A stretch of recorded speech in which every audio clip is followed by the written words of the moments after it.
Okay, hello everyone, and thank you for joining our class today. Today we are going to talk about, first of all, we are going to talk about the attack on Fianchetto because there was a homework for you. But the main topic of our webinar today is tactics in pawn and games. So while we are waiting for more people to join us, let me just check if everything works properly. By the way, guys, so John and Ken, who joined us recently, which well, did you use the link that you received last time, or did you register on the Chessland's webpage once again?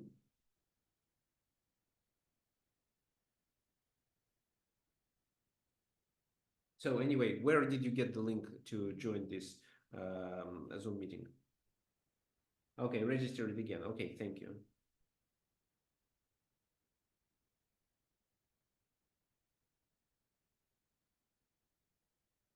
So people are joining. Let me.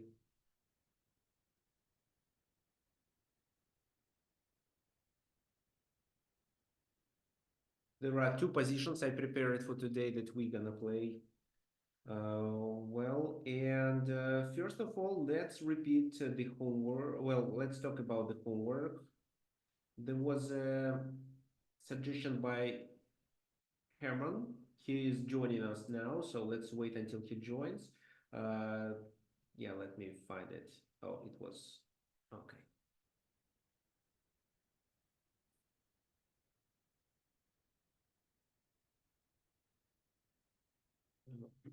Okay, there was also a suggestion by John. Mm,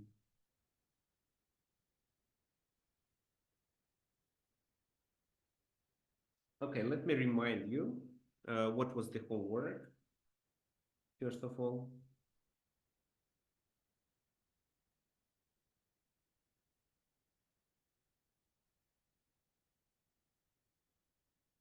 So that was a homework. So in this position, on the left position, I was asking for a plan for white, and then how black should take advantage of their bishop being fianchetto and of their pieces activities in the center.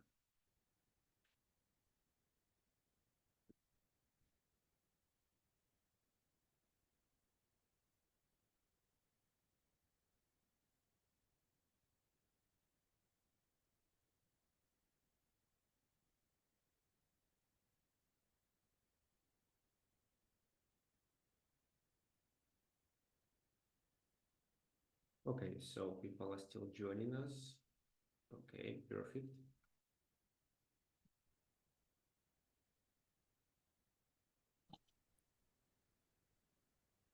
Yeah, so you can mute yourself if you don't want to say anything at the moment. But once I ask a question, you can unmute and then say something.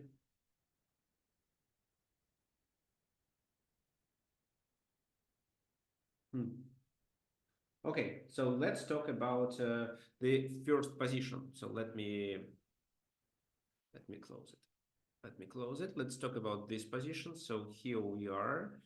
Uh,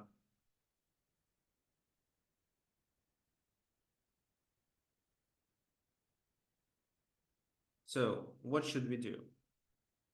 Yeah, well, let me just double check that this is the position we are talking about.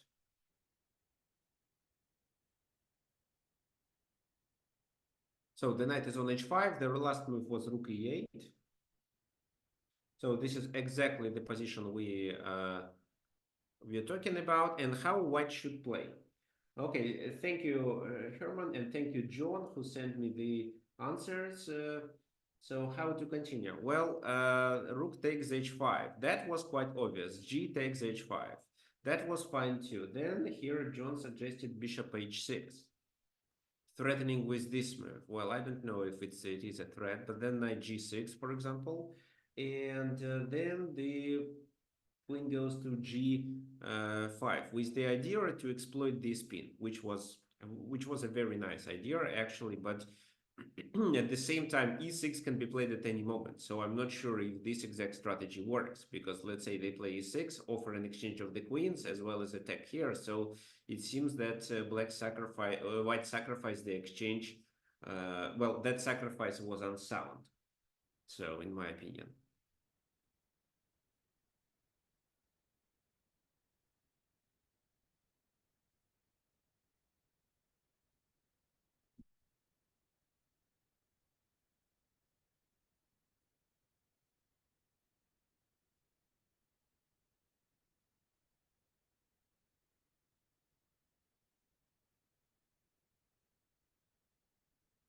Yeah, I think there was one more suggestion. So,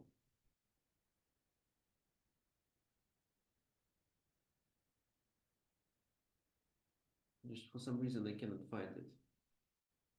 It was here.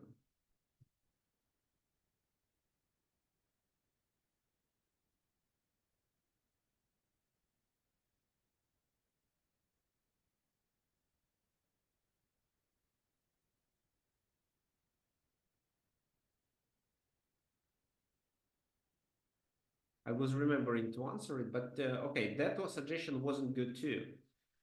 So how should we, let's go back to this moment. How should we checkmate? Definitely we can checkmate using the H file. And here, so we should just capture this pawn with queen H2. This is the best way.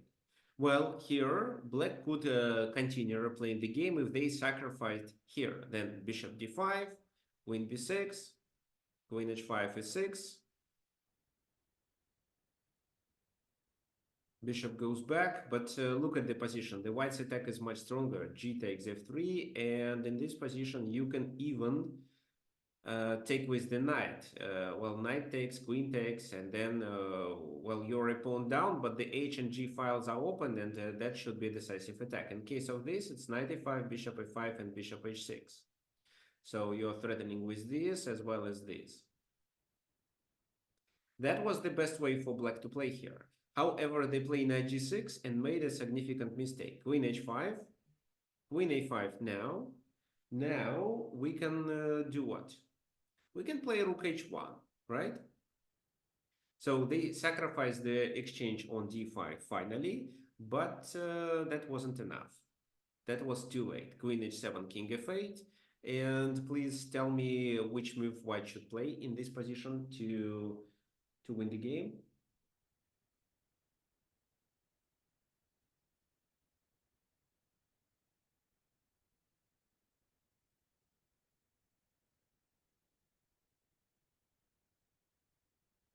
Okay, guys, I'm reading the email. I'm reading your comments in Zoom as well as on YouTube. So if you want to join a Zoom meeting, please let me know.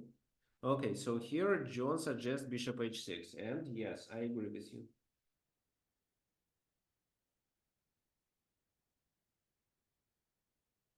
So bishop h6, and well, in the game continued with this move, which was a disaster because then queen takes. What then? The king goes to g8, and simply bishop d5, threatening with this move. And if the knight moves, it's queen h6. Oh, queen h8, sorry. Well, could they play better? Yes, they could. They could play this move instead. Then queen g7, but it's obvious that the position is completely lost. So the king escapes, e takes d5, look at the material, white is already a piece up, and of course it's a disaster. So, but the game finished with, well, ended with bishop h6, queen h6, king g8, bishop d5, e6, and the last move I want you to find here. Who can find?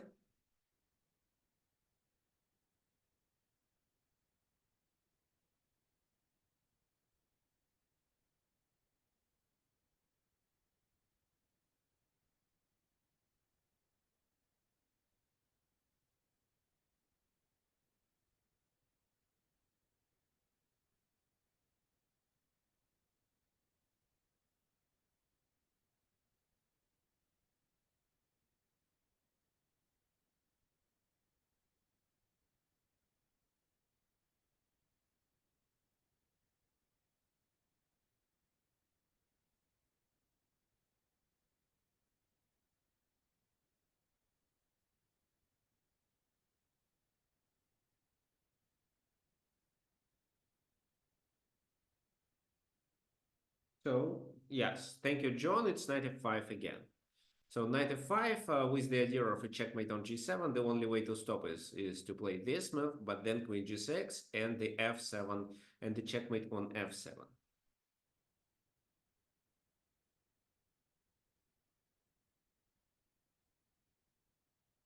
Okay. Okay, fine. That was the first position. So from this game, I want you to remember the idea of queen h2 and queen h5, which is very common in Dragon when the queen is trying to enter the enemy side, enemy king side in order to checkmate. So we sacrifice the exchange and then just simply slowly capture the pawn on h5, but still are able to succeed because the black pieces are coordinated on the queen side or are even stuck in the center.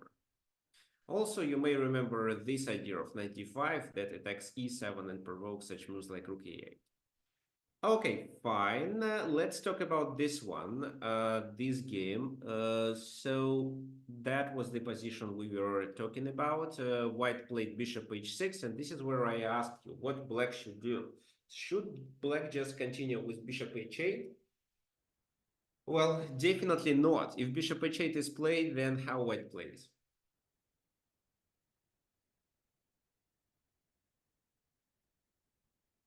Who can tell me?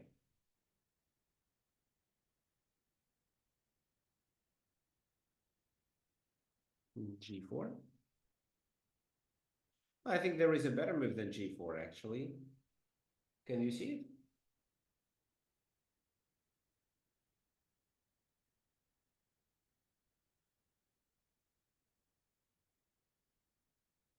Yeah, so thank you, John. It's rook h5. Yeah, and after this, it's this.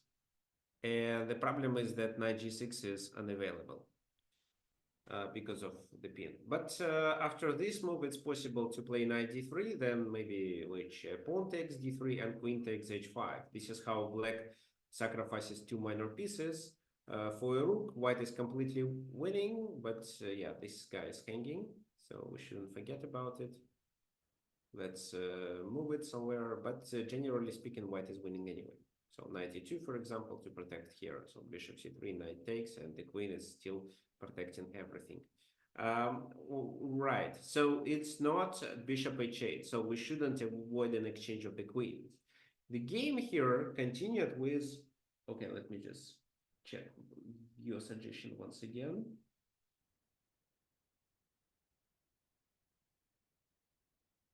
Uh-huh. So your suggestion, one of the John's suggestion was to play knight c4. Knight c4, bishop takes c4, rook takes c4, and now g4 does not work because there is a knight hanging. That's right. But bishop g7 works, and it seems that you have to play with the king because if you take with the knight, then queen h6, and you lose the pawn, and there is a threat of a checkmate. So king takes, and then g4 makes more sense because this move is no longer possible.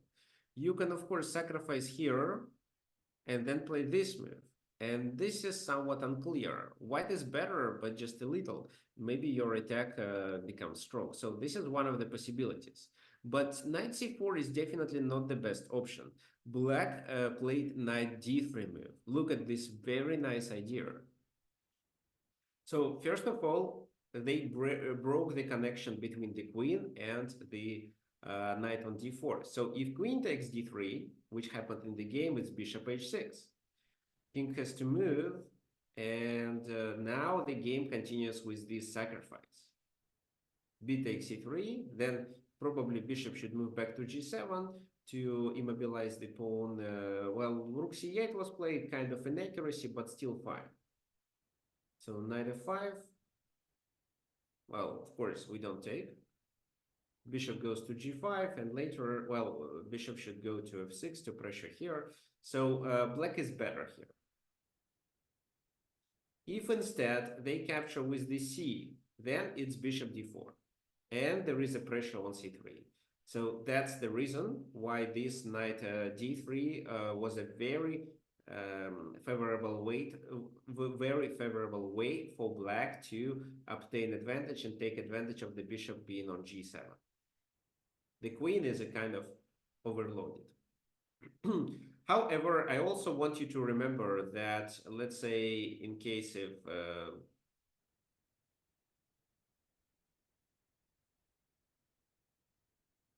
so just remember that in case if the knight is on c6, you may just lose this knight if you play this move.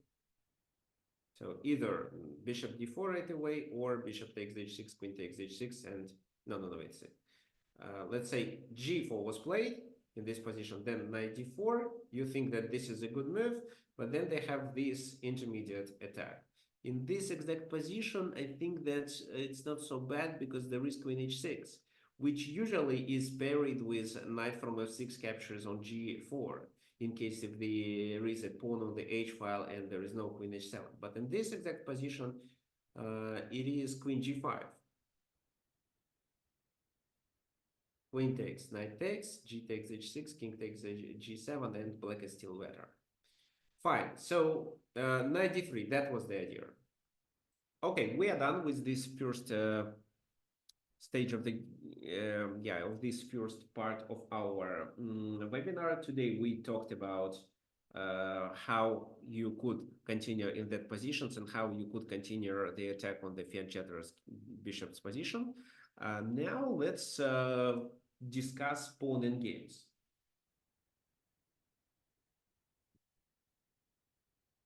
So, well, the Poland game is a very important part of the game, and well, in the Poland game, you can decide if you were right in the previous stages of the game, because well, very often you pass the game to the Poland game where the position is approximately equal materially by the first glance, but at the same time is completely winning because of other factors that you passing the game to the end game had in mind and your opponent completely missed, for example. There are a lot of tactical opportunities, such as pawn races. You always have to be aware of the so-called square of a pawn rule, and Zugzwang, of course, and pawn breakouts. So first of all, we start with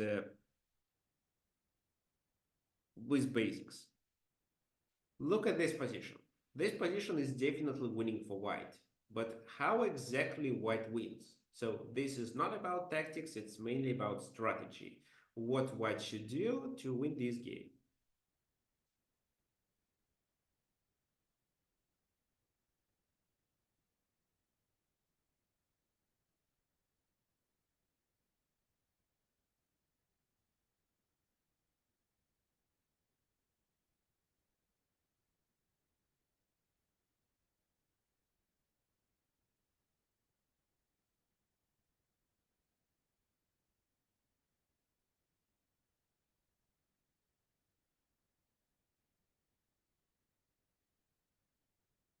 So any suggestions, any ideas, plans?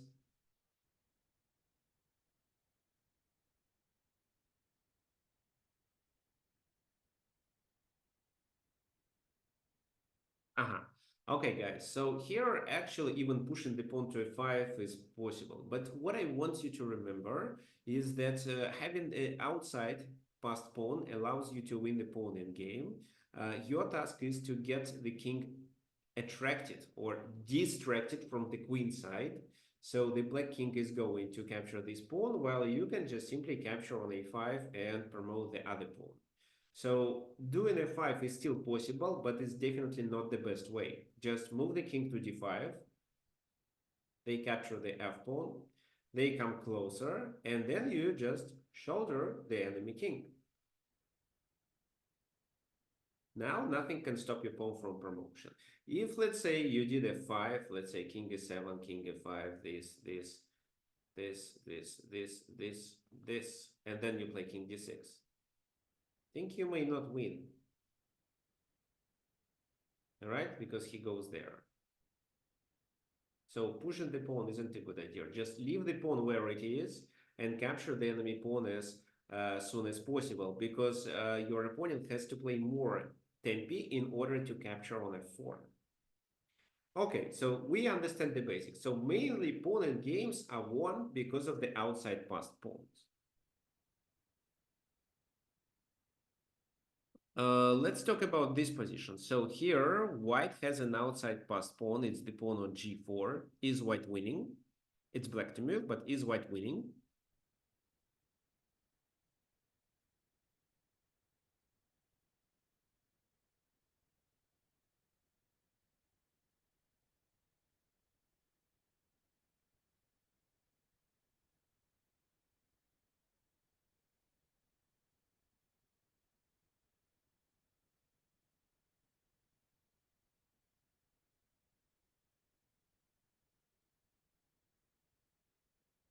So white is winning. Okay. If white is winning, then how?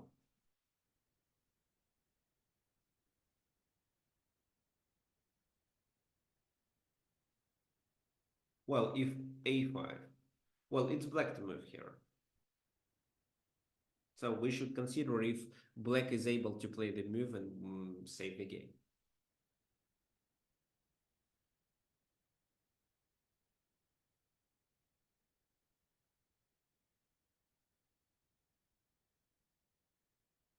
Actually, I think it's a draw.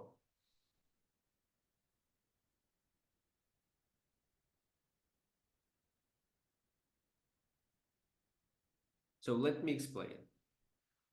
If let's say if black plays this move, then it's definitely a5 and white is winning. How white is winning? So let me explain. King goes back. This. No, actually, g5 wasn't required. As I told you, it's better to not promote this pawn further. Well, so let me check this. Okay, let's. No, well, you're winning. So this a position. So finally, this. And what can we do in this position? Trying to move the king to e7 and doing this leads to a draw.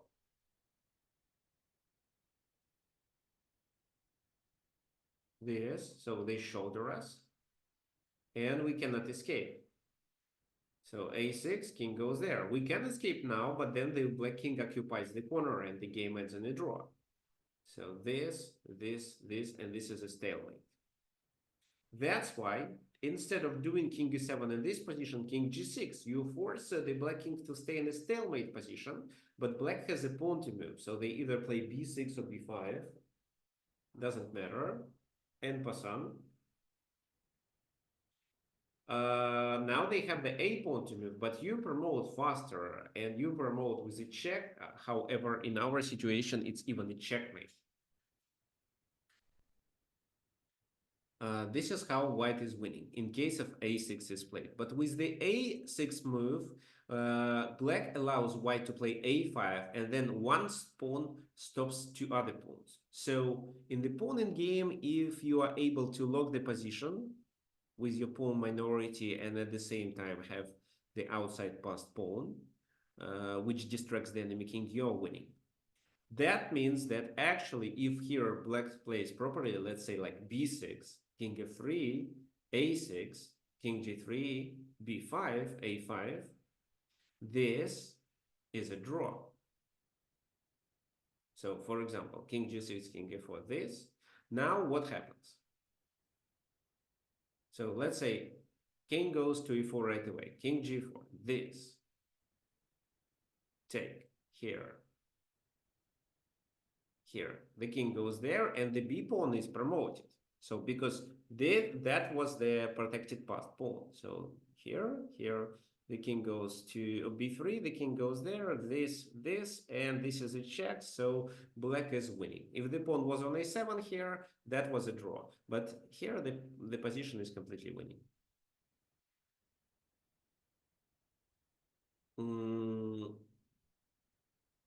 that means that instead of playing a5, white should take and move their king to capture the b pawn, while black just captures the g pawn. So this is how the game is ended in a draw. So not always at the outside pass pawn guarantees a draw.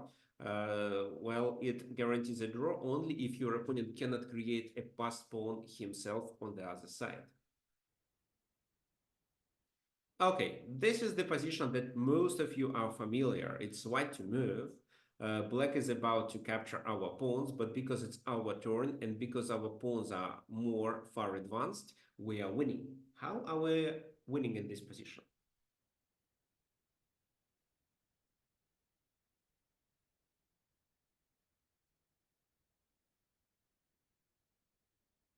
Oh, please suggest the full combination. So, well, I think the first move is quite obvious. Well, you don't need to repeat it several times. I see what you're writing here. So,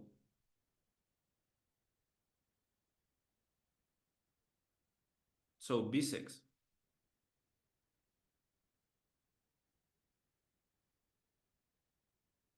right? How does it work? Well, with b6, you are threatening to promote one of the. This is a very common breakout, so remember it if you don't know it. So b6, you're about to capture here or there, so they cannot um, ignore it. They have to take it because if they just push, you take here. If they push here, you take, and then you promote. So they have to take. And then you need to promote one of these two pawns. So the c pawn cannot be promoted because there is the enemy c pawn which stops it. This pawn can be promoted, but the problem is this pawn on b7 that covers a6 square. So you first play this move to distract the pawn on b7. Well, if they play anything else, you just take and promote, so they have to take, and then you promote your a pawn much faster than your opponent can advance these pawns. So you see the king cannot stop it. If, for example, they capture with the other pawn, then you do the same strategy, but on a different side. You start with the A pawn, distracting the B7 pawn, and then the C pawn is promoted. So this is the most common way to initiate a breakthrough. Okay, fine. So we are done with this. Let's now talk about this position. So both players are about, well, 2200 here. And what do you think? Who is winning in this position?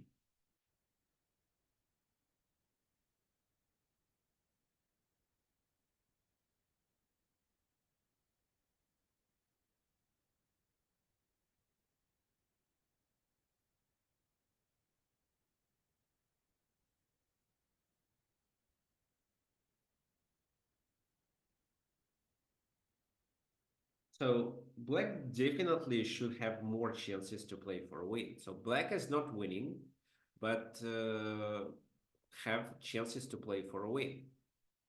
And what their plan should be. The key idea here is to chase the enemy king away and let the king capture the pawn on c4 or at least enter the enemy camp. But how?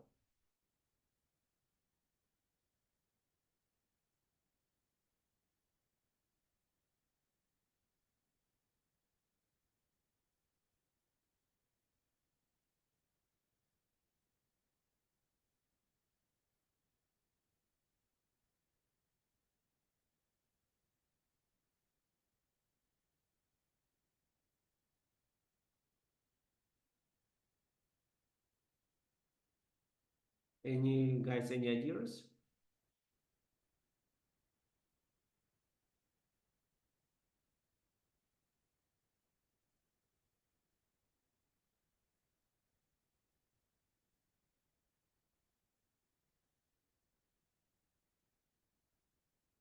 So this is a girl, Elena Dolgova. I don't know how strong she is. As for the black player, Vladimir Sevastyanov, this is my friend. He is FIDE master.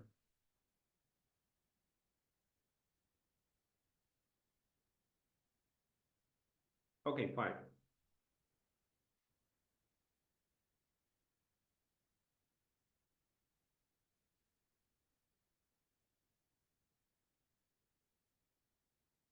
Create pass pawn on the king, which side?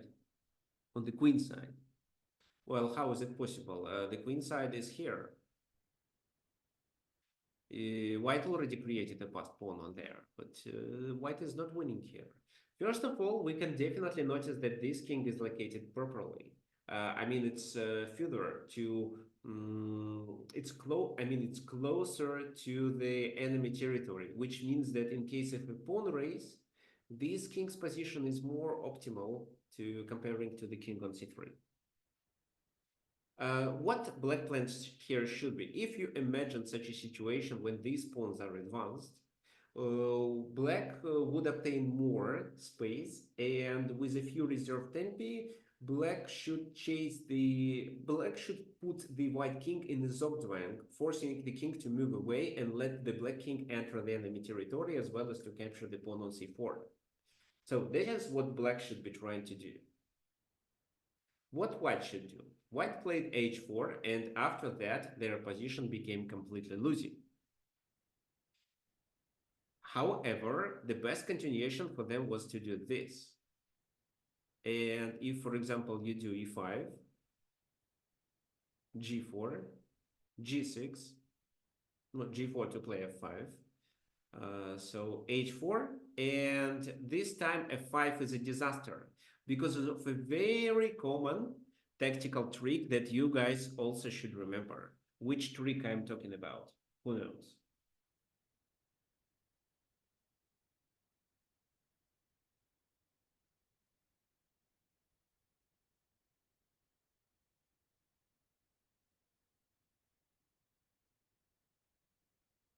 What's the best move for white?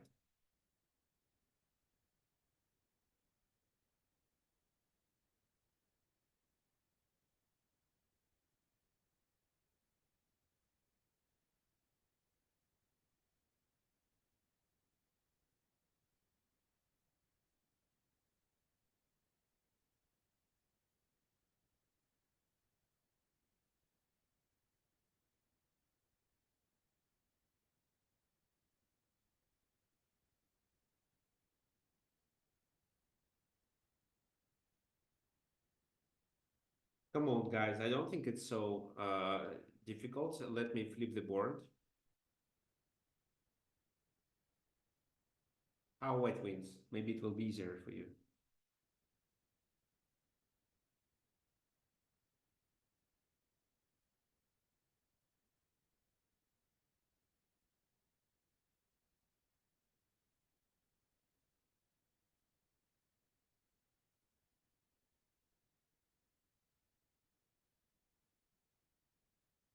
Okay. So no suggestions. I wonder. Okay, Juan suggests h6. Thank you, but I think that you mean h5 actually, which is definitely correct. h5. So you undermine the pawn on g6. So in case of this move, you promote faster. So if g3, then the g7 and g8, and this queen stops the g pawn. If this move, then you first have to play king d3 move, and the f pawn cannot be promoted. If your opponent tries to do the same, he is actually out of the square of the pawn. You see? So g7 and the pawn is promoted. e4 doesn't make any sense.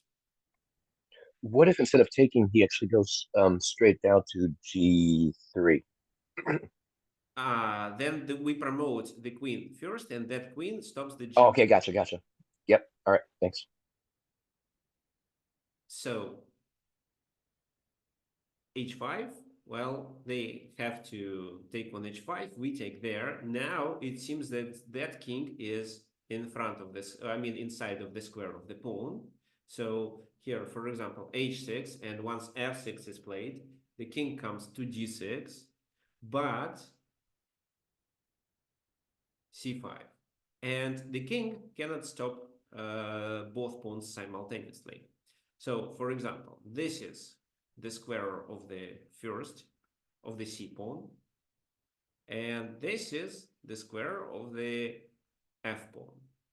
So, and all both these squares always uh, decrease. And that's the reason why the king cannot hold both pawns simultaneously. For example, if the king takes, the pawn is promoted. This is obvious. But if the king goes to e6, Then it's c6. Now if he takes there, c7, and this pawn is promoted. And now what? Well, maybe he goes back to this pawn, then f7.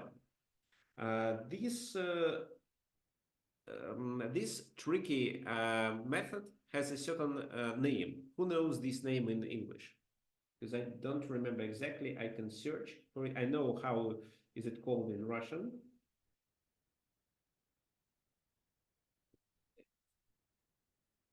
Oops, sorry. Name for what? Which part exactly? So this idea when the king cannot stop two pawns because of Oh, the I, I don't square, think there's a because name for that in English. I no, do not there believe is. English has. Really? Okay. There is a name, so let me search for it.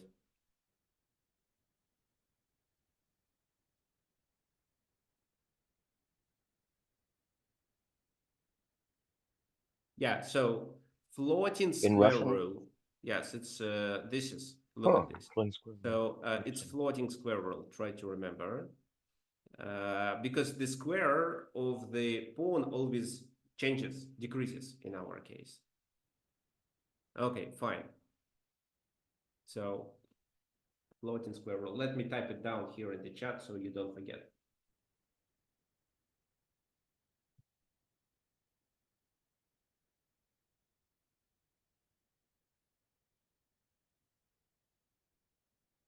Okay, fine. So let's now flip the board again. What does it tell us?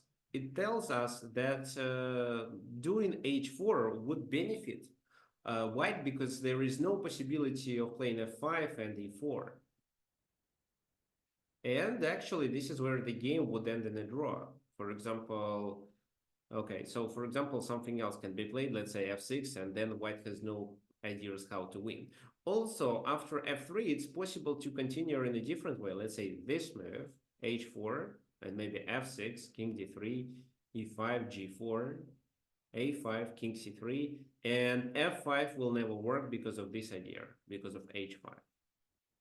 So with f3, white could make a draw. They played h4, which was a mistake. What do you think black should do now to win the game?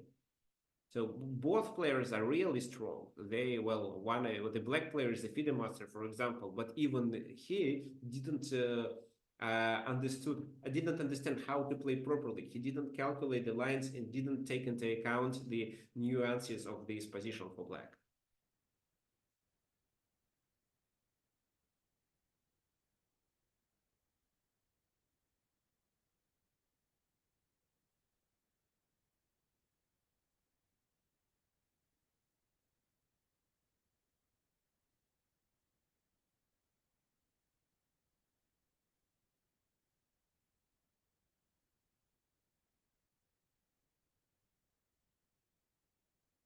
So any ideas? Maybe we should start with f5 or e5. Well, f5 definitely not because f4 is coming and then they stop our e pawn. So probably e5 first.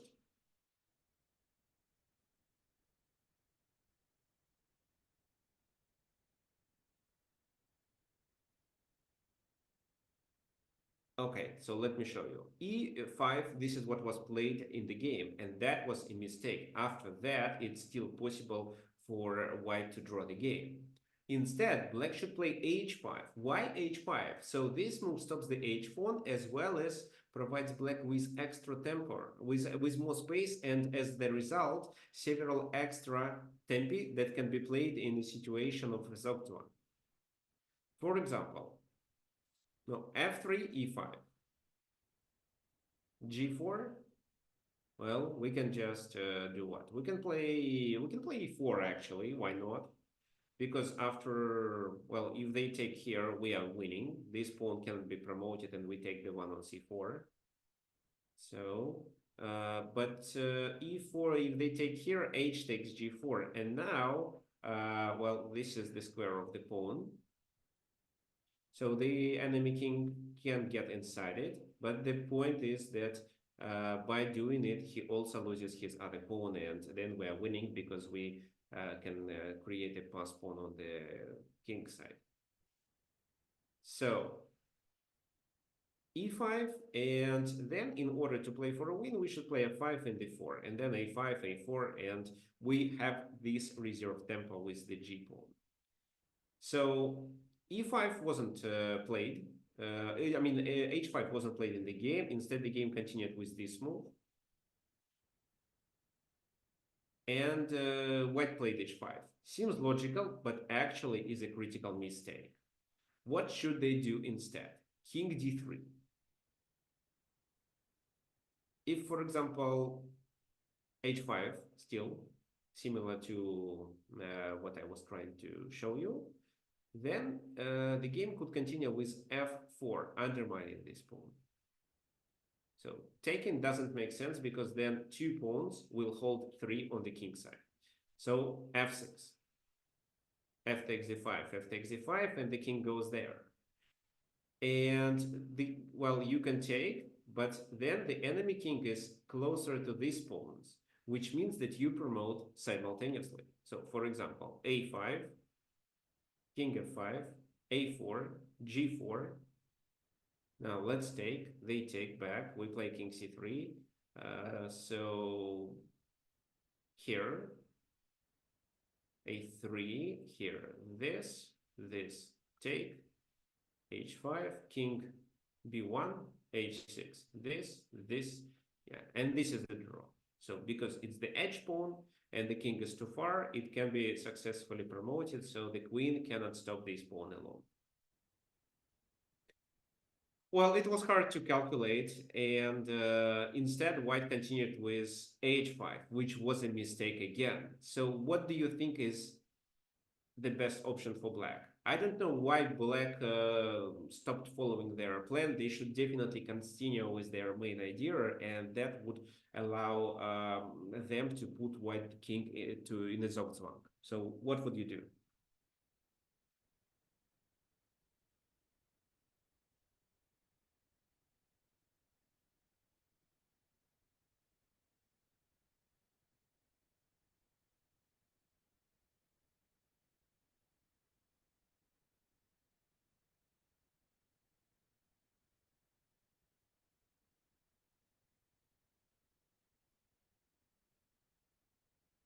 Well, g6. This is what the black player played, g6. No, it didn't work. And after g6, it is a draw. So what he should do instead? Okay, f5 by uh, oh, f5 by John. Okay, fine. f5, then he does, let's say, king here. Let's say you play e4 check, king goes back, and after a5, the problem is that you don't have reserve tempers. You put the Yeah, pawn, we're in such one. yeah, so the pawn is on a4, but you don't have reserve tempi. If you, for example, play this, then it's a3, and it's actually the same. Instead, we should reach this position when it's white to move. Then black is winning. Okay, so that e4. So keep the pawn here, but grab more space with the e pawn because they still cannot play f4 or f3 or f4. It doesn't matter. King b3, a5, king c3, a4. So for example, they start using their reserve tempi with, let's say, with this move.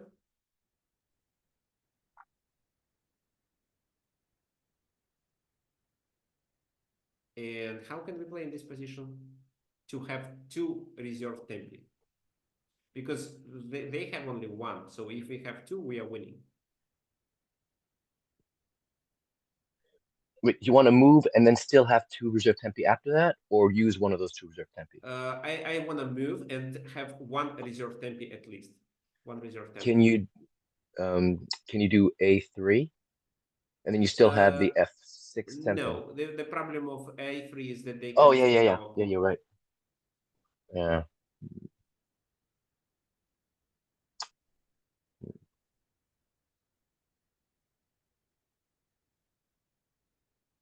g6 maybe. Well, not exactly because g6, yeah, so. G6 doesn't work because of a very nice tactical idea that I also want you to find. So yeah, this is a good point regarding G6, but this is actually a mistake, Huh. even a blunder that loses the game. So what's wrong with it?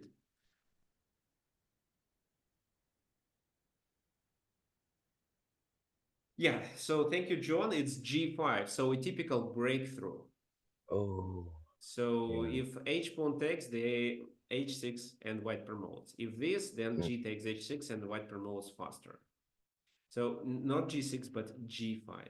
So only G5 allows us to have two tendencies. So now if A3, we have F6 and the king has to move. Let me show you A3, F6, the king has to move. He loses here and then the game. If instead they capture, we capture, and we still have either G5 or H5. So A3, well, I like H5 because this is how we also create a passed pawn, while they cannot make a passed pawn. But even G5 is fine because the king has to move and they lose on C4. So with G5, we were able to create, to make a move and create at least one reserve tempi. So E4 was the winning move. Instead, black played G6. H takes G6, F takes G6, king goes to D3. And now the situation again should be completely drawing if black plays a proper move. So these are very strong players, but even they miss how to play properly. I'm sure if they were grandmasters playing it, so they would definitely find. But well, card players and even such strong chess players like 2200 rated players, 22 FIDE, which is probably 23 USCF. So even they didn't find how to play. So black can still draw the game, and this is where the precise calculation is required. I mean, the accurate calculation. So what do you think? How black can draw?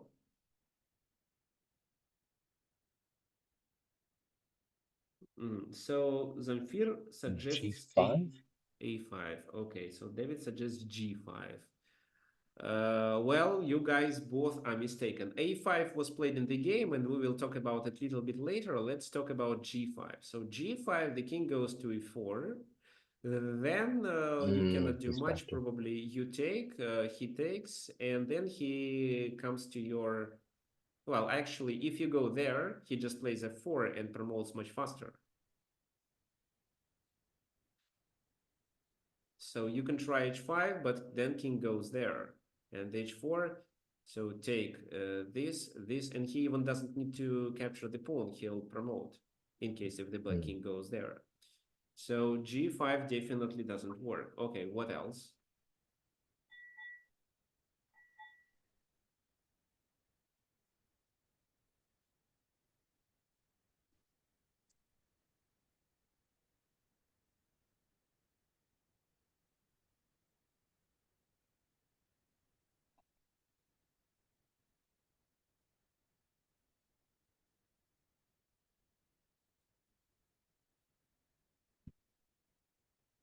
Okay, so the Oh, key H5. idea, Yeah. H5, right, H5 to stop G4. So for example, if now king F4, it's king C4, king e5, king d3, and this king is also close to this pawn. So this, and now, well, if take, then it's a draw. If, for example, here after king e2, white decides to save the pawn, then just this move or king f3 move, and then it's the same. If f5, then they promote simultaneously. So h5 would lead to a draw. Instead, a5 was played, and that was a mistake. So king e4, let me now flip the board. So now white is winning because these pawns are captured much faster. King b4, king f6, g5. So what do you think? King g6 or not?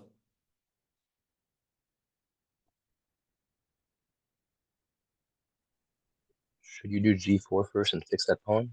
Fix the H pawn? Well, with G4, I think you can even lose the game. Ah, he gets it quicker again. Ah,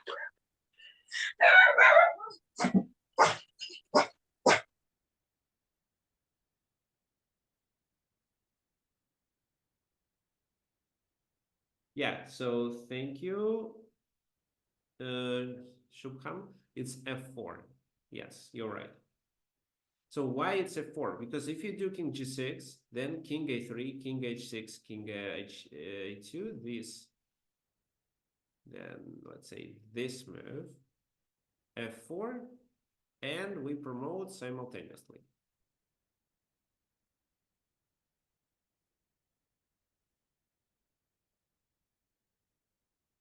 So white should advance the F pawn. So F G takes, G takes, King A3, King G7. And now the F pawn is promoted. So there is no difference actually. King G7 or King G6.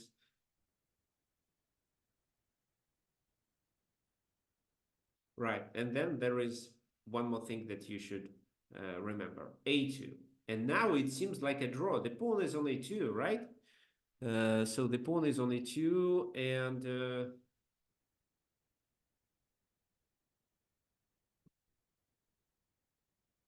how to play.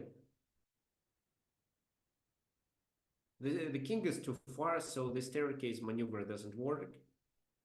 But the position is still winning, so I wanted to find the winning strategy with white.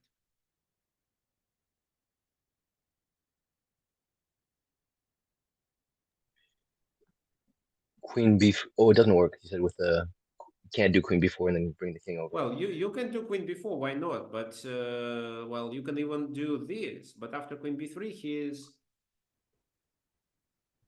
is in a stalemate position. Or Yeah. how would you suggest here? What would you do?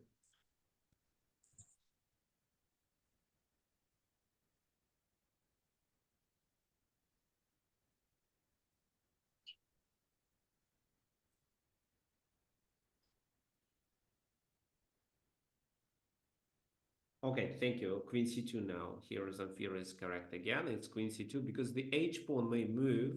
Queen c1 leads to a checkmate.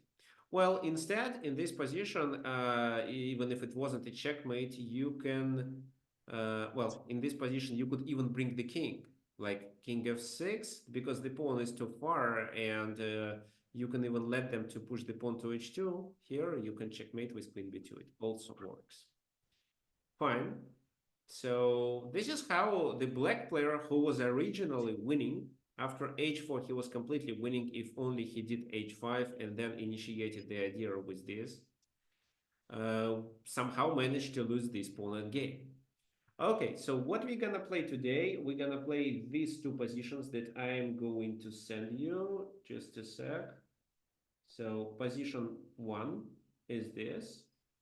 You are going to play it with black pieces. And this is position number two. So well, I can show you here. So position one is this, position two is this. Both times you play with black pieces. Ah, by the way, guys, for those who want to support my webinars, you can use this link and donate. Let me share the screen just a sec. So you can use this link. I'm going to copy it to the chat.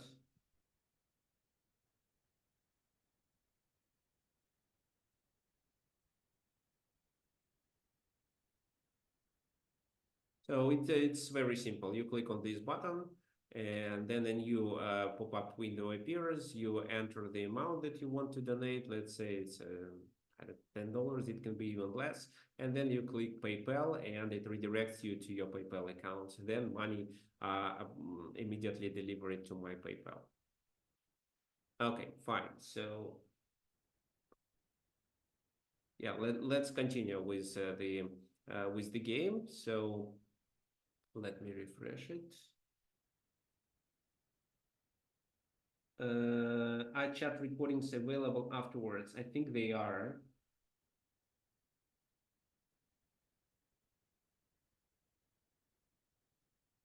But even if not, then well, I at least Sorry, I didn't mean chat recordings. I meant the recordings of this webinar.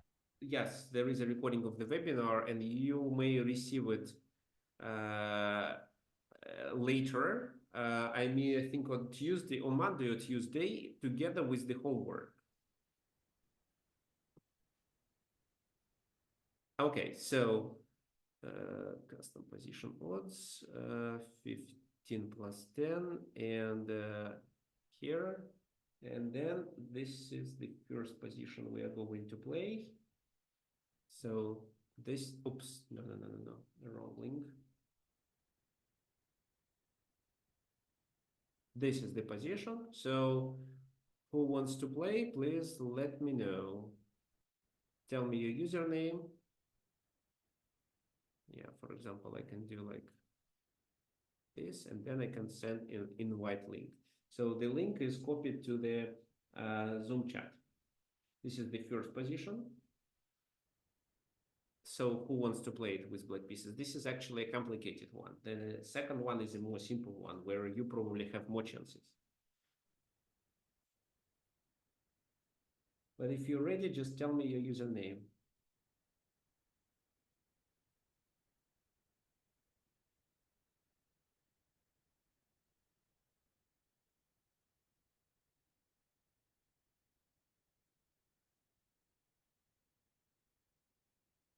So who wants to play? Guys, tell me your usernames or click on this link. Or you want the second one?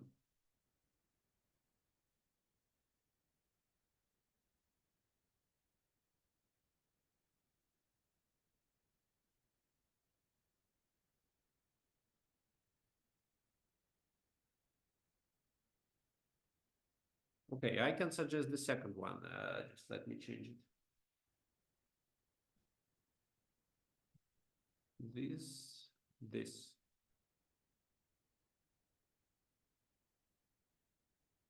So, and this link is for the second. So this is where black is winning, and black has even several ideas of how to win because of their king's position. The king's position on e5 is decisive here.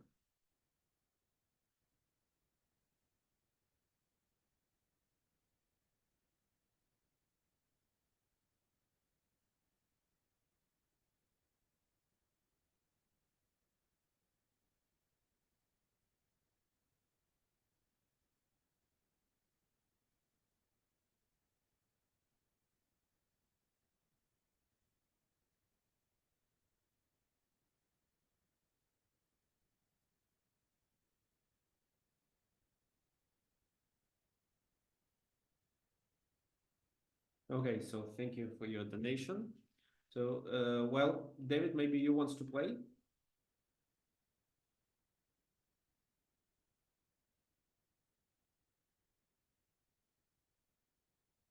So I wonder, nobody wants to play. Well, it looks weird. Maybe we should change the format of our event. Okay, so if nobody wants to play, we can continue with the analysis of these positions. I'm completely fine with it. Okay, I would play the first position. Okay, for Zamfir, what's your username on chess.com?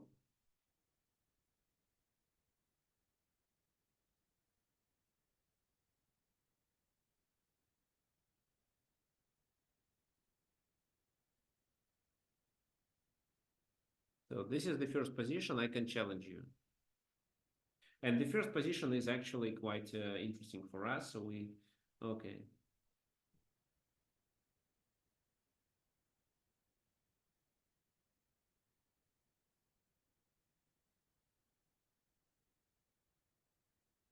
So I'm playing white. Okay, I challenged you.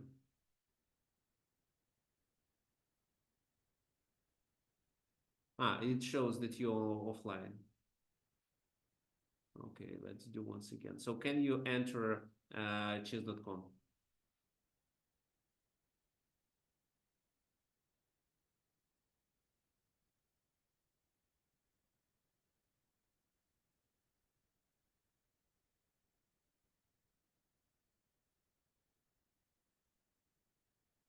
So you should enter the live section of chess.com. Okay.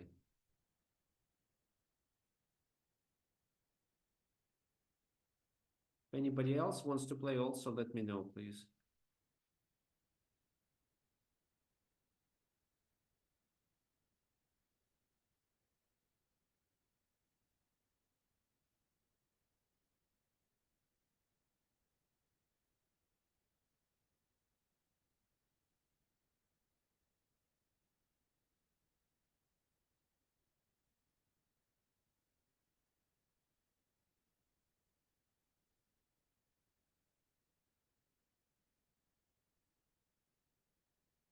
Okay, so please use go there to here play.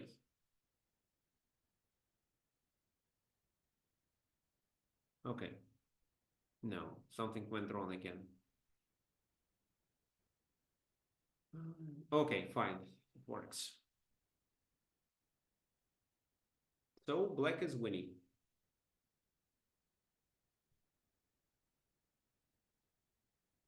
Ah, it's white to move, so let me try this.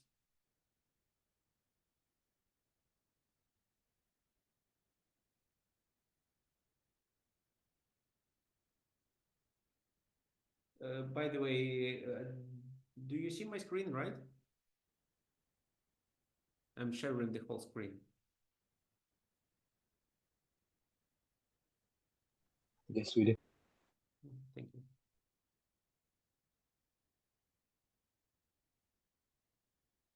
Okay, well, I think king e7 was already a wrong move. Why? Because it allows the white king to go to c6. And once my king reaches this position, okay, yes, this is clever. Okay, so I can try this.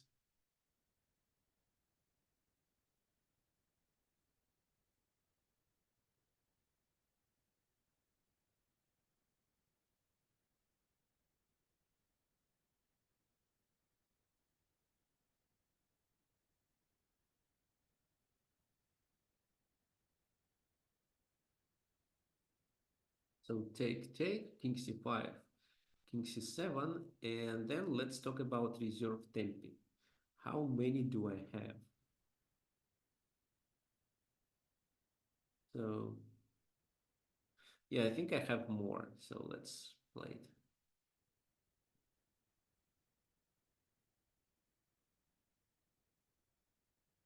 So here I can play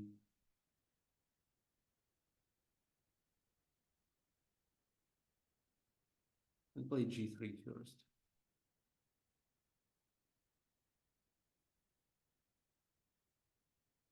Okay, fine. Then I play this move.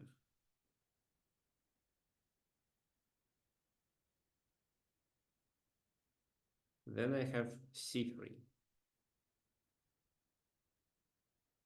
I could also play c4, but I wanted to play c3 first. Right, but then I enter your camp. And in this position, I have another reserve tempo, so I play c4.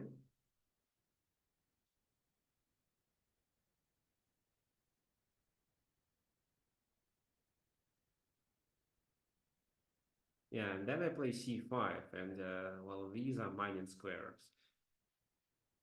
So because it's black to move, black has to leave the c6 pawn hanging, and then it's over. Okay, yeah. Let's go back and discuss this game.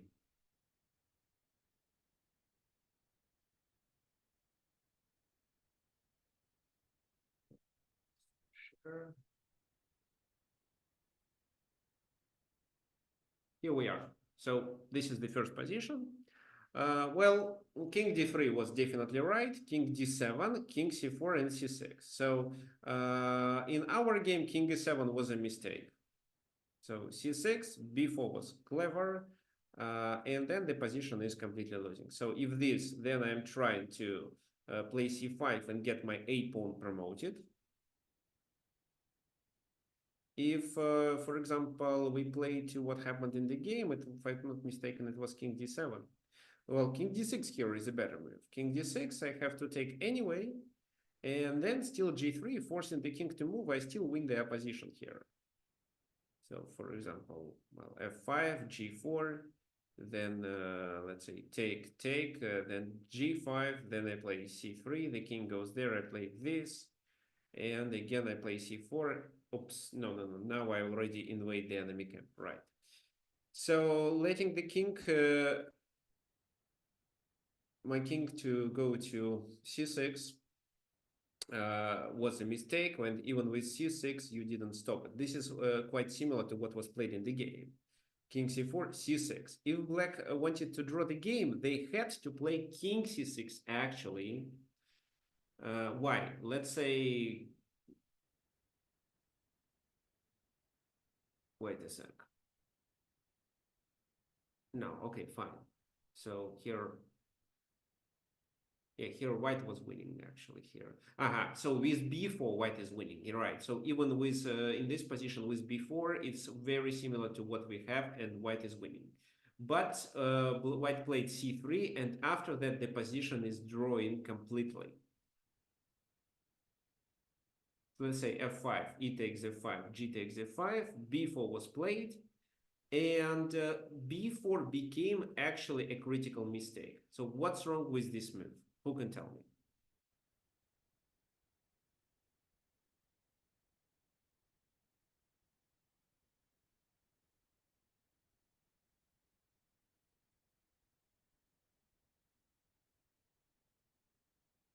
Okay, I'm waiting for your suggestions, guys.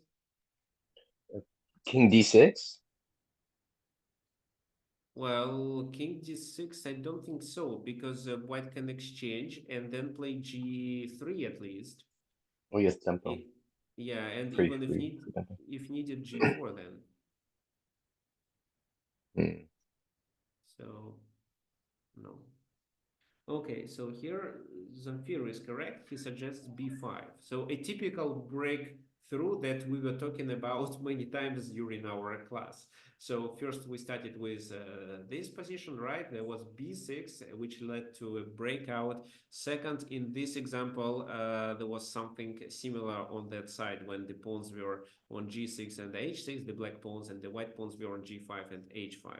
So here it's quite similar. After this move, not a4, but c takes b5 check, and the king cannot take because then the e pawn is promoted. I mean, well, let's say take, king goes to c4 and a4. So the floating square rule. Well, white can also create a floating square rule for black and win because of it, but well, not in this situation because these pawns are already far advanced. So let's say this a3. The a pawn is definitely faster. Okay, so a takes b5, c takes b5 works. a4 actually works as well. Then, for example, b6 and e4. So basically the same strategy. This is how the game ended, actually. Black won because of this rule. Uh, B takes c6 still doesn't make sense because there is a possibility of playing e4. So here white should continue with this move. Then king doesn't matter where.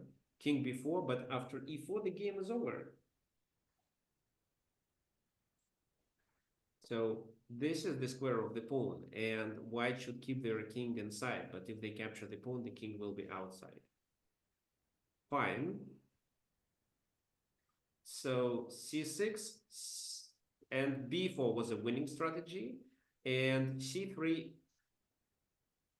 led to a draw, if not before. So in this position, if they just play something random, even g4, which could simplify. So for example, g4, then e4 as a counterattack, this, but king d3.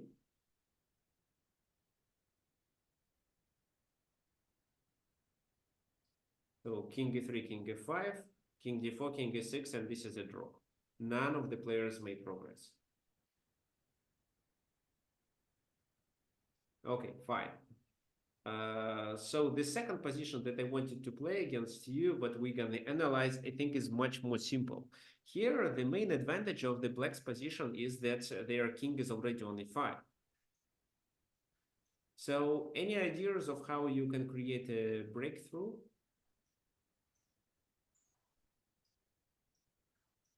So the king is close to this and this. So, well, actually, it's a funny story. Recently, one of my students lost the pawn in game because instead of moving the king to the queen side, where the opponent had a weak pawn and she was able to create a passed pawn, she moved her king to the center, explaining it that I told her always in the opponent game have get the king to the center, which is actually one of the basic things, right? You should keep the king in the center, but the idea of keeping the king in the center is to obtain an ability to move this king to one of the flanks quickly.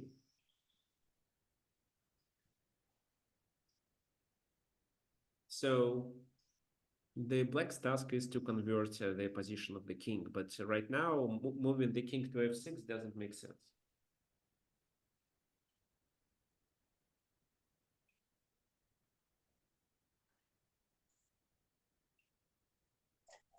Okay, so new people are joining us according to what I see. So perfect. So today we are discussing tactics and pawn in games, and we are actually almost done. This is the last position to discuss. Black is winning here, and they should somehow create a passed pawn here, or to create a breakthrough. Well, e5. e5 means d5, Alex.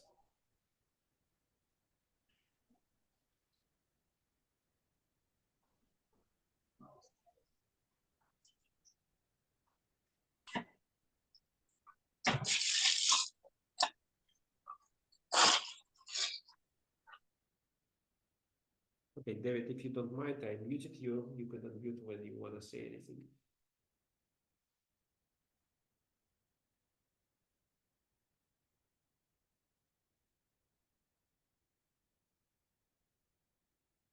So, well, which move to start? Okay, let's try to guess. I'll suggest two candidates, b5, and the other one is a5. So, guys, one of the well, okay, which move would you choose? Okay, there is also d5 suggestion by Zamfir. Well, okay, so b5 or a5.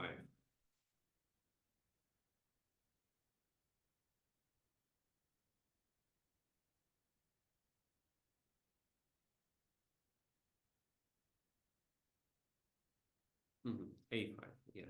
Well, I can unmute you, David. If there is no background noise, you can unmute yourself. Okay, so A5, B5. Well, actually, guys, both suggestions are correct. So in the game, it was played B5. But let's talk about this move. So you're attacking this. What they can do? They can take or they can push. There is no big difference. Let's say they do this, you play a4, and the key idea is that the opponent is in a Zugzwang. He has to move back to the second rank, which allows you to enter his camp. So even if he does this move, you go there, and then you are close to this. So they too, well, okay, let's say they play a4, and you are forced to leave the position, but you have d5 instead. Take, what else? Take, of course.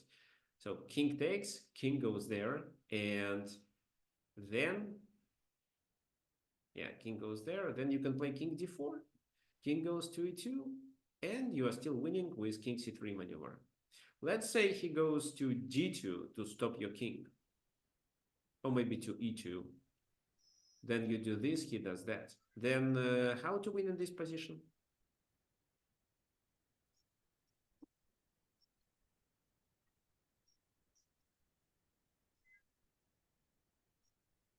So who can tell me?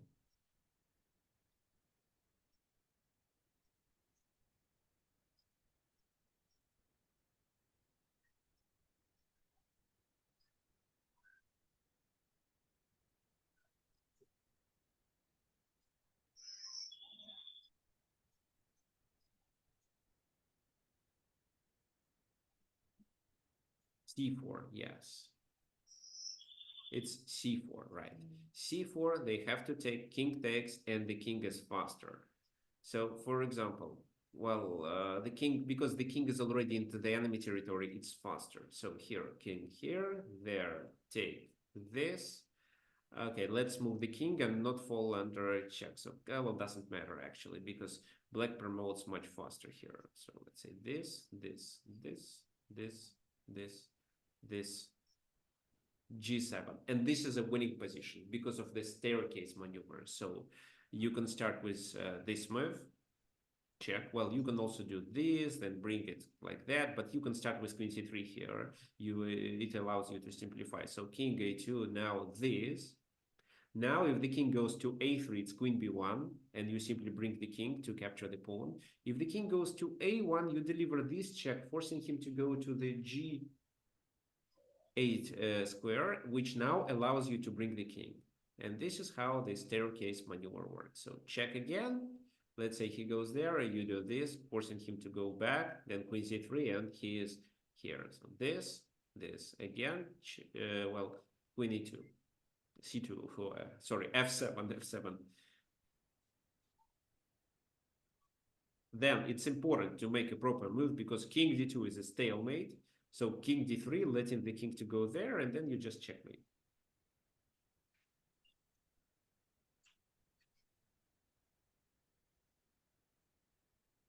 So, okay, yeah, so such positions are drawing when it's the edge pawn. Let's say it was the king on g8, for example, and the pawn on h7, or on the other side, or if it's bishop's pawn. Let me explain how. So,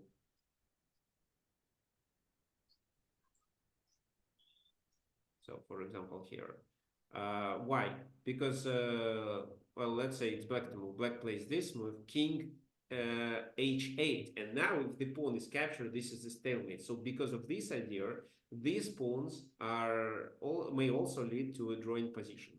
But a lot depends on where the king is, because very often we may let the pawn to get promoted, but with our king being close, it's still a checkmate. So this is what you can learn in one of my courses, how to play queen endgames, and the first chapter is devoted to this position.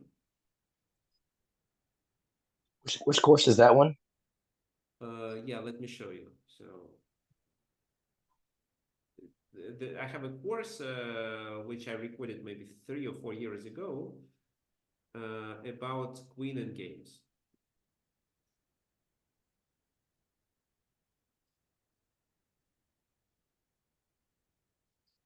So it should be somewhere here. So this queen endgames, this is the course. I can send the link here. So the first chapter is the staircase maneuver. And it's explained how exactly you should play there and in which situations it is a draw and where it's a completely winning position. Okay, now, okay, the link is sent. So now let's go back to our position. Well, yeah, this is elemental in games that anyone above 1500 should know. Well, yeah, but I wasn't aware of the strategy being even 22. So I learned it being over 22. Okay, fine. So yeah, so this is how A5 works. But B5 works too. B5, well, if they take, it doesn't change anything. So we take here. Then what? Well, we still force them to make a move, and this move cannot be a4 because if it is a4, then we. So, what do you think? What we should do?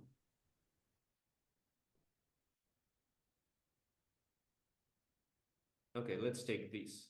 So b5, a3, this,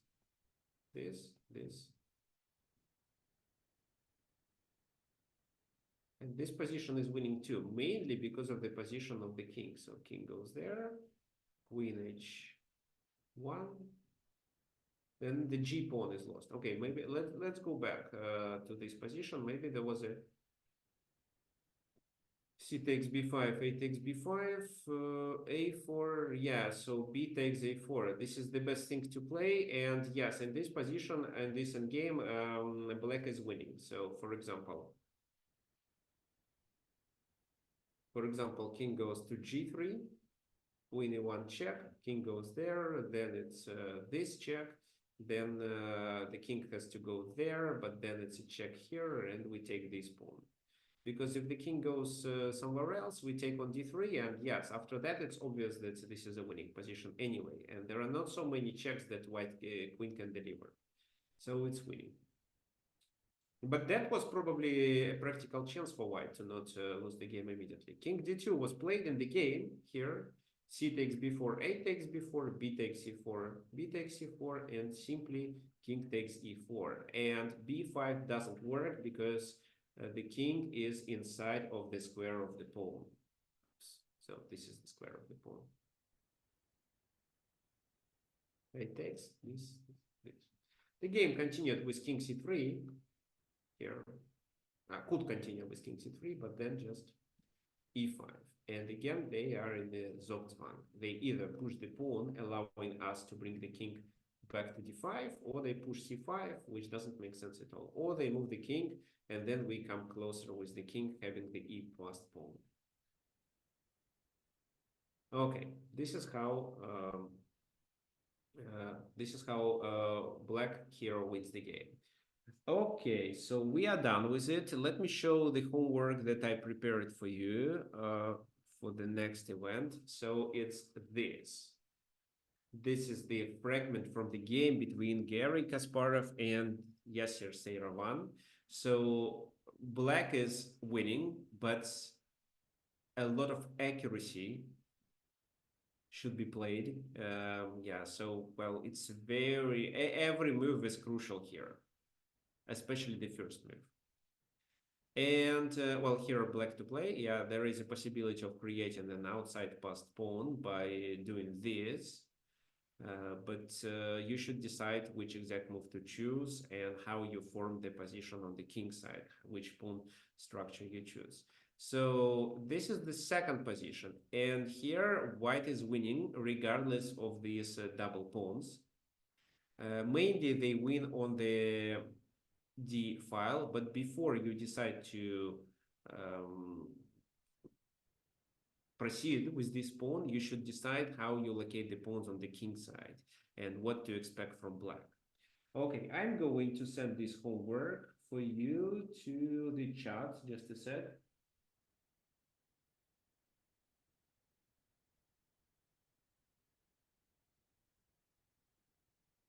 Okay, so the homework is sent. It's actually this. Wait, no, this is the last one. Okay, this is the last one. No, okay, let me close it. Let me open a new one. So this is how it looks like. It's a PDF file with these positions. You can send the answer to tricksofchess@gmail.com. And again, if you want to donate, there is always the link here. So for those of you who recently came and is not familiar with what we are doing here, today we were mainly talking about tactics in pawn and game. So we analyzed several positions, discuss typical breakthroughs, discuss typical mistakes and typical tactical ideas. Well, not typical, but some of them. Also, we've tried to play one game in this position, which I successfully, well, in this position, which I successfully won. But if black played properly, the game would end in a draw or white would even lose. So we are done for today. You can always donate using this link. So let me copy it to the chat once again. If you enjoy my webinars, you can always donate. It's easy. you click on the button and then enter the amount that you want to donate, click PayPal, and it redirects you to your PayPal account. Okay, so for those of you who is watching this event, you probably could register for the webinar on, let me show you on which page, just a sec. So those of you who is watching it on YouTube, um, so did you register for the webinar on this website, chesslands.com, then webinar? So here you can enter your name or email, your name and email, then you click save your seat. So and then means you are registered and you will accept the links for the webinars so you can next time join us in Zoom, as well as you will repeat the homework. So that should be enough. What else you can do? You can just, and the other option is to do it on my website. So this is my website, Tricks of Chess. Uh, if you enter your email here, you will receive homework too. So let me copy both links. I suggest sending these to the original email possibly or something, because a lot of people are going to lose this, the chat part, right, pretty soon. Yeah. So after the webinar, after we finish, I think on Monday and Tuesday, I'll prepare the recording and send a separate email to you, including this PDF. So that's why if you didn't download it, it's fine. You're gonna receive an email with it. But if you want to start today, then use the PDF that I sent in the chat. So you can also, regarding any questions and regarding the homework, you can message me at tricksofchess@gmail.com. So uh, chess@gmail.com. Okay, guys, thank you for your participation, especially for your active participation, David. So you suggested so many correct answers according to what I remember and see. Well, guys who joined us on YouTube, next week I hope to see you inside our Zoom meeting because in a Zoom meeting I think it's more interactive. You can always unmute yourself and instead of just typing, suggest the answer by just pronouncing it by your voice. Well, if you have any suggestions regarding the topic of the next webinar, you're welcome. Message me. Any ideas are welcome. So see you next Sunday.